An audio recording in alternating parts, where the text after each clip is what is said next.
Well, I'll tell you, how exciting can a Sunday be when you're working on some power supplies for the bc-654a. I mean, come on, do I have a life or what? People are going, yeah, this guy's got a life all right. Anyway, so last video I wired this thing up.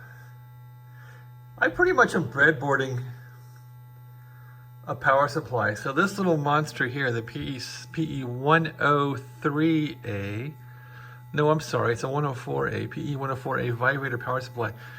You've seen this working in previous videos, and sure enough, it works. So my goal has been to get this Heathkit power supply,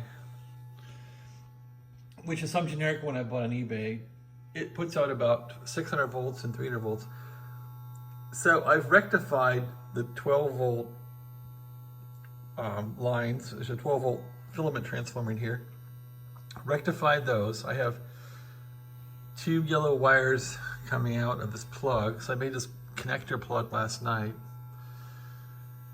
And I simply have a small full wave diode bridge in here. And there's the diode bridge. It's not so well defined in the picture, but you can see a few diodes in there. Anyway, 4 diodes, you know, back to back, front to front, AC in the sides. You've done that before. Anyway, and I have a capacitor here, so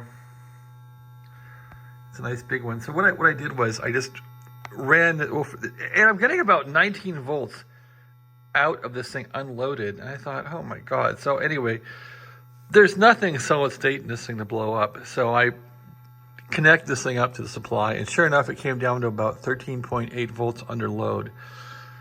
So I figured, okay, that's reasonable. And I let this thing run for an hour. I left the room. I figured if something's gonna burn or explode, I don't want to be in here. And sure enough, nothing blew up. This thing's running for about an hour. This is getting a little hot, but it's surviving.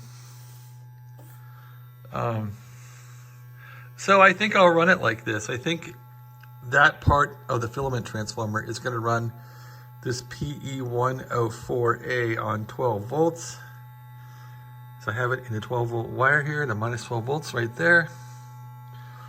So I think that's going to run it. Now my only other voltage I need is to get the minus 6 volts DC for the filaments. I guess I'll make a separate rectifier for that. See if I can get 6 volts DC out of this thing. And put a few Xeniers in there. I guess I will put in some solid state Xeniers to regulate it at 6 volts. And maybe that's all I have to do. I'm not sure about the 500 volts yet. I might need to put a relay in to switch that thing only on, only give it 500 volts when it's push to talk. That's how it looks like it works on voice mode. On CW, it looks like it always has 500 volts. So I'm just not sure if I can keep supplying the bc-654a with 500 volts B+ to the final tubes, or whether I should switch that. Probably should switch it. So I'll probably want to render it the same mode as how the dynamotor works with it. So that's it. This thing's been running for about an hour now. It's not even hot. The capacitor is like exploded. That's kind of nice. It's hanging in there. This little box is simple. Nothing to go wrong there. Power supply is still going, so that's a good sign. Guess I can turn it off now. And it's off. So time to investigate the 6 volts. So I'll try and add another, maybe like just a diode in here to try and get 6 volts out of it. And maybe I can supply the filaments and the transmitter with 6 volts. We're getting there.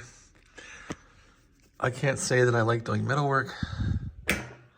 I really couldn't, I couldn't find any decent screws to screw this thing in with, so I ended up using some wood screws, which I didn't want to use.